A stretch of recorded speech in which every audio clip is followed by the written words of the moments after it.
જ્યાં અન્યાય થતો હોય ત્યાં સરકારી અધિકારીઓને, કર્મચારીઓને કે મંત્રીઓને રજૂઆત કરી અને ન્યાય અપાવવા માટે, પોતાના વિસ્તારમાં વિકાસના કામો કરાવવા માટે આપણે આપણા જનપ્રતિનિધિને ચૂંટીને મોકલતા હોઈએ છીએ. અને એવી જ રીતે આપણા ચેતરભાઈ વસાવાને ડેડિયાપાડાની જનતાએ ભારી બહુમતીથી ચૂંટીને પોતાના ધારાસભ્ય બનાવ્યા. અને એ જ ડેડિયાપાડા વિધાનસભાની અંદર 100-150 વર્ષથી જે ખેડૂતો જંગલની જમીન ખેડતા હતા, એ જમીન પર નાના મોટા પાક લઈને પોતાના પરિવારનું નિર્વહન કરતા હતા.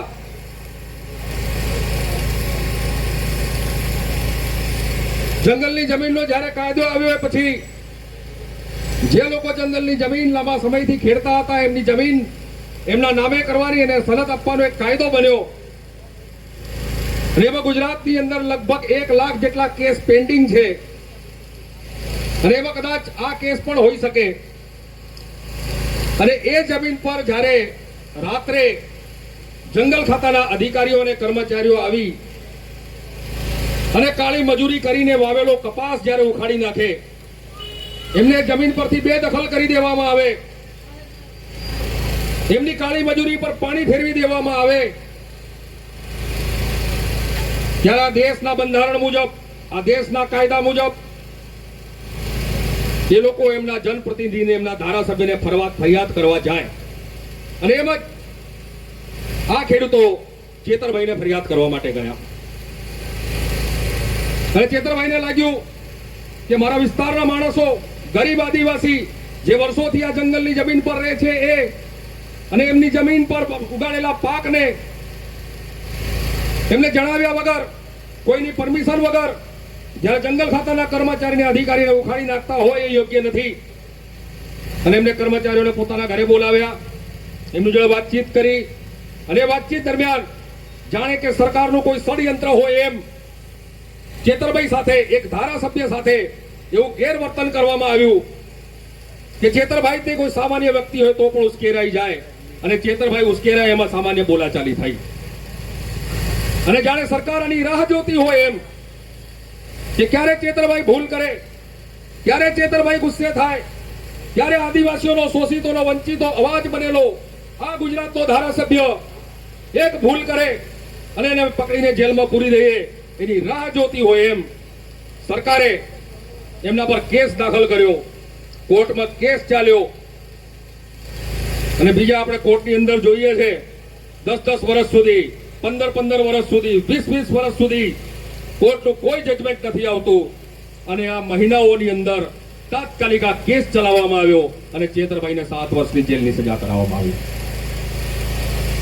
જ્યારે આ સજા પર સ્ટે માટે જ્યારે હાઈકોર્ટમાં જવામાં આવ્યા, હાઈકોર્ટમાં ગયા ત્યારે હાઈકોર્ટના જજે જે પહેલો સવાલ કર્યો સરકારી વકીલને અને સરકારને કે તમે આમાં લખ્યું છે કે ગોળીબાર થયો છે તો ફોરેન્સિક રિપોર્ટ ક્યાં છે, હથિયાર ક્યાં છે, અને ગોળીબાર થયો છે તે કારતૂસનું ખોખું ક્યાં છે? સરકાર પાસે એનો કોઈ જવાબ નહોતો. મતલબ કે ખોટો કેસ ગોળીબારનો કર્યો એમના પર. અને એક જનપ્રતિનિધિની નાતે, એક પરોપકારી વ્યક્તિના નાતે જ્યારે આ કર્મચારીઓએ, જંગલના કર્મચારીઓએ જ્યારે પાક ઉખેડ્યો ત્યારે એમને કર્મચારીઓને કીધું હતું કે તમે આટલી કાળી મજૂરીને નુકસાન પહોંચાડ્યું છે, માટે એમનું જે નુકસાન થયું છે નુકસાન તમે આપી દો. અને જે પૈસા, બે ખેડૂતોના જે નુકસાનના પૈસા જે ચૂકવવામાં આવ્યો અને ખંડણી તરીકેનો એમના પર કેસ કરવામાં આવ્યો અને 7 વર્ષની સજા કરવામાં આવી. આપણે જોઈએ છેલ્લા 20-25-30 વર્ષથી આ ભારતીય જનતા પાર્ટીના કેટલાય નેતાઓ બળાત્કારનો કેસ છે એમના પર. એક સમયે ગુજરાતના પ્રદેશ અધ્યક્ષ રહી ચૂકેલા, જે કેન્દ્રમાં મતી રહેલા બુટલેગર તરીકે ઓળખાય છે, તેના પર સેંકડો પોલીસ કેસ છે, ખૂનના કેસ છે, ધાક ધમકીના કેસ છે, ખંડણીના કેસ છે. આ ઇન્ડિયન પિનલ કોડની અંદર જેટલે પણ ગુના બનતા હોય દરેક ગુનાવાળા લોકો અત્યારે ભારતીય જનતા પાર્ટીમાં છે, કોઈના પર કેસ ચાલતો નથી. અનેક આદિવાસીનો અવાજ બનેલા, શોષિતોનો અવાજ બનેલા, વંચિતોનો અવાજ બનેલા એક આ ધારાસભ્ય ચેતરભાઈ વસાવાને આજે જેલમાં પૂરી દેવામાં આવ્યા છે. અને એની સામે આખા ગુજરાતના શોષિત, વંચિત, આદિવાસી, દલિત દરેક લોકો આક્રોશિત છે. અને ચેતરભાઈના સમર્થનની અંદર અત્યારે ઠેર ઠેર સહી અભિયાન ચાલી રહ્યું છે. એમની સહી લેવામાં આવી છે લોકોની, અને રાષ્ટ્રપતિને આવેદન મોકલવામાં આવનાર છે કે જેથી કરીને આ ચેતરભાઈને સરકારે ન્યાય તંત્રનો દુરુપયોગ કરીને જે ખોટી રીતે સજા ફટકારી છે, સજામાંથી એમને મુક્તિ મળે. અને એના માટે આજે આપણે અહીંયા વ્યારા મુકામે ભેગા થયા છે. તાપી જિલ્લાની અંદર છેલ્લા કેટલાય દિવસથી આ સહી અભિયાન ચાલતું હતું. આજે અહીંયા મોટી સંખ્યાની અંદર લોકો ઉપસ્થિત થઈ શકતા હતા, પણ અત્યારે ડાંગરની રોપણીનો સમય છે. અહીંયા ઉપસ્થિત છે એના કરતા 4 ગણા લોકો અત્યારે ડાંગરની રોપણી કરી રહ્યા છે. પણ અત્યારે જેટલા પણ છે એ હજારા બરાબર છે. આપણે બતાવી રહ્યા છે કે આપણે ચેતરભાઈની સાથે છીએ. ચેતરભાઈ જ નહીં, સમાજ માટે લડનાર, આદિવાસી સમાજ માટે લડનાર, દલિત માટે લડનાર, શોષિત માટે લડનાર, વંચિત માટે લડનાર દરેક વ્યક્તિની સાથે આપણે છીએ. આપણે આજે બતાવી રહ્યા છીએ. અને આપણે રાષ્ટ્રપતિને વિનંતી કરીએ કે આ ગુજરાત સરકારે, ગુજરાતની ભાજપ સરકાર, ગુજરાત સરકાર નામ લેવાનું હવે આપણે બંધ કરવું પડશે. ભાજપ સરકાર કહેવું પડશે. એક સમય હતો જ્યારે આઝાદીના લડવાઈઓએ દેશને આઝાદી અપાવી, એ સ્વશાસન માટે અપાવી હતી. એના પછી આપણે પાછલા ઘણા વર્ષો દરમિયાન જોયું કે સરકારને ગુજરાત સરકાર, ભારત સરકાર, મહારાષ્ટ્ર સરકાર, મધ્યપ્રદેશ સરકાર તરીકે સંબોધવામાં આવતી હતી. પણ આ ભારતીય જનતા પાર્ટીએ સરકારી તંત્રનો, વહીવટી તંત્રનો, પોલીસનો, ફોરેસ્ટ ડિપાર્ટમેન્ટનો એટલો દુરુપયોગ કર્યો છે કે આજે આપણે એને ભારતીય ભાજપની સરકાર કહેવા માટે તૈયાર છે. તો આ ભાજપની સરકારે જ્યારે આ કામ કર્યું છે ત્યારે આપણે રાષ્ટ્રપતિને એનું ધ્યાન દોરવા માંગીએ છીએ. અને રાષ્ટ્રપતિ આ આદિવાસીઓનો અવાજ, આ શોષિતોનો અવાજ, વંચિતોનો અવાજ સાંભળે અને ચેતરભાઈને જલ્દીથી જેલમાંથી મુક્ત કરે એના માટે આપણે આજે આવેદન પત્ર આપવા માંગીએ છીએ. અને આ ભાજપની સરકારને આપણે કહેવા માંગીએ છીએ કે ચેતરભાઈ એક નથી. આ ચેતરભાઈએ 4 વર્ષની અંદર હજારો ચેતરભાઈ પેદા કર્યા. અને જો તમે આ અવાજ, પ્રજાનો અવાજ નહીં સાંભળો તો આવનાર સમયની અંદર તમારે સરકાર ચલાવવી અઘરી પડશે. આવનાર ચૂંટણીની અંદર તમારે જીતવું અઘરું પડશે. નર્મદાનો દાખલો તમારી સામે છે. એ નર્મદા આખું ગુજરાત બનીને તમને બતાવશે. ત્યારે તમારી આંખો ખુલે. એના પહેલા અમારા ચેતરભાઈને બહાર કાઢો, નહીં તો જોવા જેવી થશે. તો આપ સૌ આજના આ વરસાદી વાતાવરણમાં ખેતીના સમય પણ અહીંયા ઉપસ્થિત રહ્યા એ બદલ આપ સૌનો ખૂબ ખૂબ ધન્યવાદ. જોહાર, જય આદિવાસી. તમામ ઉપસ્થિત સાથીઓને જય આદિવાસી, જય બિરસા. સાથીઓ, આજે આપણે ઘણી બધી સહીઓ કરીને સમર્થનમાં રાષ્ટ્રપતિ શ્રીને આપણે લે છે એ માટે આપણે આજે ભેગા થયા છીએ. પણ સાથીઓ, આપણે આજે સમજવું પડશે કે આજે ચેતરભાઈ એ આદિવાસી સમાજના અધિકારો માટે લડે છે. આદિવાસી સમાજનો જે જળ, જંગલ અને જમીનના જે અધિકારો છે, આદિવાસી સમાજના જે અસ્તિત્વ અને અસ્મિતાના જે અધિકારો છે એના માટે ચેતરભાઈ અવાજ ઉઠાવતા હતા. ચેતરભાઈ બંધારણીય અધિકાર માટે અવાજ ઉઠાવતા હતા. ચેતરભાઈ સામાન્ય વર્ગ માટે અવાજ ઉઠાવતા હતા. એટલે ભાજપની જે આ સરકાર છે એમણે ચેતરભાઈને જેલની પાછળ મોકલ્યા છે. પણ સાથીઓ, હમણાં એક દિવસ પહેલા જ આદિવાસી દિવસ ગયો. આદિવાસી દિવસ ગયો તો આપણે જોયું કે ભાજપના જેટલા પણ નેતાઓ છે આજે સત્તામાં બેઠા છે, મંત્રીઓ બની ગયા છે, ધારાસભ્ય અને એમપી બની ગયા છે. આજે આ વિસ્તારના જેટલા પણ નેતાઓ છે, એ ગણપત વસાવા હોય, કુંવરજી હળપતિ હોય કે પછી પ્રભુ વસાવા હોય, આદિવાસી દિવસની એક પણ નેતાએ શુભકામના આપી નથી. કારણ કે સાથીઓ, હવે આદિવાસીઓ રહ્યા નથી, એ હવે વનવાસી થઈ ગયા છે. એટલે આદિવાસી દિવસની એ લોકોએ શુભેચ્છા નથી આપી. હવે એ લોકો આદિવાસી સમાજને પણ નથી માનતા. એમના માટે પાર્ટી મોટી છે, બંધારણ અને આદિવાસી સમાજ મોટો નથી. પણ એક તરફ ચેતરભાઈ આદિવાસી સમાજનો અવાજ ઉઠાવે છે અને બીજી તરફ એવા નેતાઓ છે જે આદિવાસી સમાજને કચડે છે, એના અધિકારો દબાવે છે. એટલે સાથીઓ, હવે આપણે ન્યાયાલય પર વિશ્વાસ છે અને વિશ્વાસ રાખીને આપણે 24 તારીખ છે આપણને આશા છે કે એમને જામીન મળશે, પણ જો એવું ના બને તો સમગ્ર વિસ્તારમાં આનાથી પણ મોટું આંદોલન અને લડાઈ તૈયાર કરવી પડશે ને કરવી પડશે ને. એટલે સાથીઓ, સમય થયો છે, ઘણી મોટી વાત નથી કરતો, પણ આ લડાઈ જે છે એ માત્ર ચેતરભાઈને બચાવવાની તો છે જ, પણ આ ગુજરાતમાં અને દેશમાં જે લોકશાહી અને બંધારણની જે ભાજપ આજે હત્યા કરી રહ્યું છે એને પણ બચાવવાની લડાઈ છે.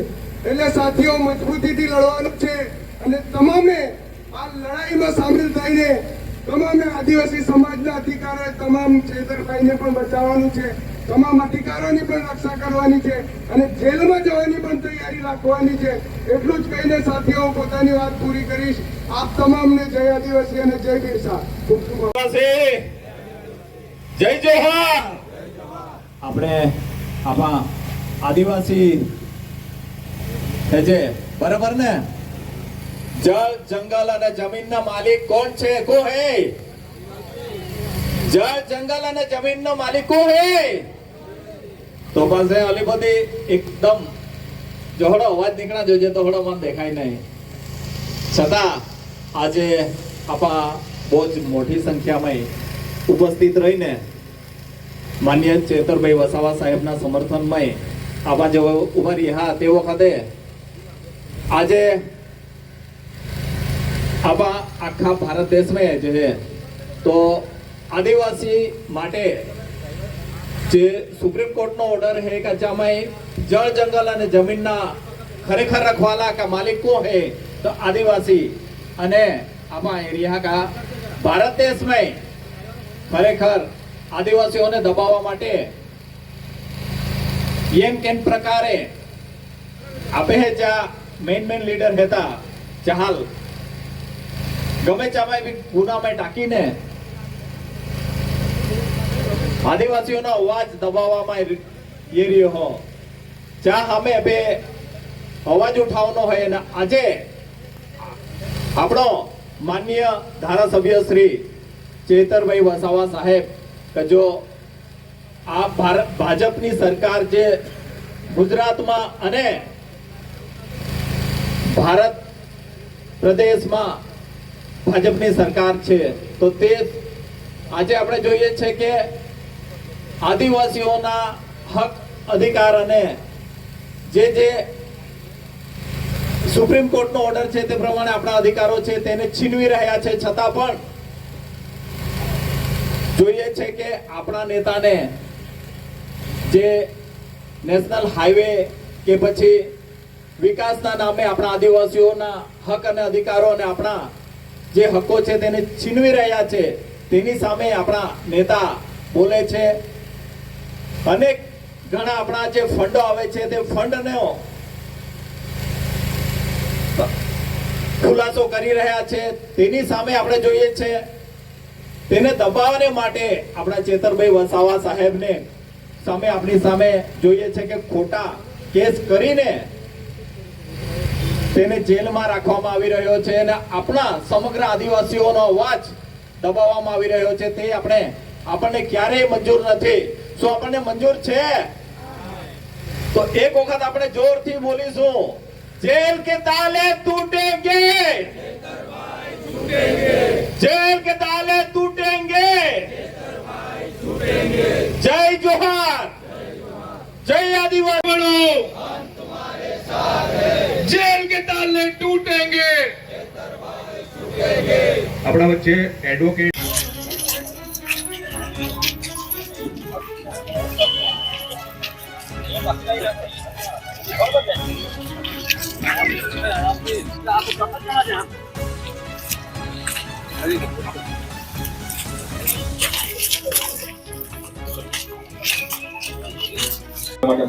આવેદન આપી રહ્યા છે. તમે જે આપો છો તો આ આવેદન પત્ર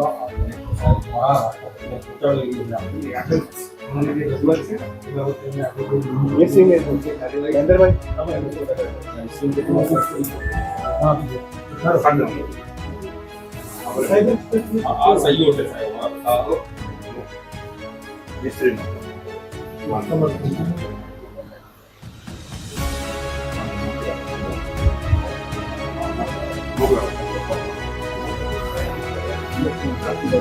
આપ સૌ જાણો છો એમ ડેડિયાપાડાના આમ આદમી પાર્ટીના આદિવાસી ધારાસભ્ય શ્રી ચેતરભાઈ વસાવાને એમના પ્રજાજનોના પ્રશ્નો સાંભળતા, પ્રજાજનોની મુશ્કેલી સાંભળતી વખતે ફોરેસ્ટ કર્મચારીઓ સાથે જે બોલાચાલી થઈ એમાં સરકારે એમના પર ખોટો કેસ દાખલ કર્યો, ખોટા પુરાવા ઉભા કર્યા અને સેશન્સ કોર્ટ દ્વારા એમને સજા અપાઈ. અને એની વિરુદ્ધ આ ગુજરાતનો આદિવાસી સમાજ, દલિત સમાજ, વંચિત સમાજ, શોષિત સમાજ અને દરેક સમાજ આક્રોશિત થયો છે. અને આ સરકારને કહેવા માંગે છે કે તમે લોકોનો અવાજ બનનાર ધારાસભ્યને, એના અવાજને તમે ક્યાં સુધી દબાવી શકશો. અને એના માટે આજે આ વ્યારા જિલ્લા મથક ઉપર આ બારડોલી લોકસભાના લોકોએ એક સહી અભિયાન ચલાવ્યું અને સહી અભિયાન ચલાવી અને વી સપોર્ટ જફરભાઈ ના પોસ્ટર લઈ અને રાષ્ટ્રપતિને આજે આવેદન આપવા માટે આવ્યા હતા. આજે કલેક્ટરશ્રી દ્વારા અમે રાષ્ટ્રપતિને આવેદન પહોંચાડવા માંગતા હતા, પણ આજે ઓફિસમાં કલેક્ટરશ્રી પણ હાજર નથી અને રેસિડેન્ટ અધિક કલેક્ટર પણ આજે અહીંયા હાજર નથી. તો આ જ્યારે પ્રજા, અત્યારે વરસાદનો સમય હોય, આવા સમયે પણ જ્યારે જિલ્લાધિકારીઓ અહીંયા ઓફિસની અંદર હાજર નથી હોતા, તો આ વિસ્તારની પ્રજાની શું હાલત હશે એ પણ આપ જોઈ શકો છો. તો આજે અમે મામલતદારશ્રીને આનું આવેદન આપ્યું છે અને અમે રાષ્ટ્રપતિને વિનંતી કરીએ છીએ કે ગુજરાતની ભાજપ સરકારે જે ચેતરભાઈ વસાવા ઉપર ખોટા કેસ દાખલ કરીને એમને સજા અપાવી છે, એમાંથી એમને તાત્કાલિક મુક્ત કરે અને ફરી પાછા લોકોની વચ્ચે લોકો માટે લડતા કરે, એવી જ અમે ઈચ્છા રાખીએ છીએ. જોહાર. જય આદિવાસી. જય આદિવાસી. આપ સૌ જાણો છો એમ કે ચેતરભાઈ વસાવાને ગુજરાતની ભાજપ સરકારે એક ખોટા કેસની અંદર સેશન્સ કોર્ટ દ્વારા સજા અપાવી છે. તો એની વિરુદ્ધ અને ચેતરભાઈના સમર્થનમાં અમે રાષ્ટ્રપતિને આવેદન આપવા માટે અહીંયા કલેક્ટર ઓફિસમાં આવ્યા હતા. આજે અહીંયા કલેક્ટરશ્રી અને અધિક કલેક્ટરશ્રી બંને અહીંયા હાજર નથી, છતાં પણ અમે મામલતદારશ્રીને આજે આવેદન આપ્યું છે અને અમે ભારતના રાષ્ટ્રપતિને વિનંતી કરીએ છીએ કે ગુજરાતની ભાજપ સરકારે જે ચેતરભાઈ પર ખોટો કેસ કર્યો છે એ કેસ તાત્કાલિક વાપસ લે અને ચેતરભાઈને ફરી પાછા પ્રજાની વચ્ચે મોકલે, એવી જ અમે એમની પાસે અપેક્ષા રાખીએ છીએ. એના માટે જ આજે આવેદન આપવા માટે આવ્યા હતા. મારી સાથે અમારા ગુજરાતના આમ આદમી પાર્ટીના પ્રદેશ ઉપાધ્યક્ષ શ્રી રામભાઈ, અહીંયા જીમીભાઈ પટેલ વકીલ, જિલ્લાના અધ્યક્ષ શ્રી મહેન્દ્રભાઈ ગામિત અને જેટલા બી અહીંયા વિધાનસભાના પ્રભારી છે અને સંગઠન મંત્રી છે તેઓ પણ અહીંયા ઉપસ્થિત રહ્યા છે અને મોટી સંખ્યાની અંદર અહીંયાના મતદારો પણ ઉપસ્થિત રહ્યા છે.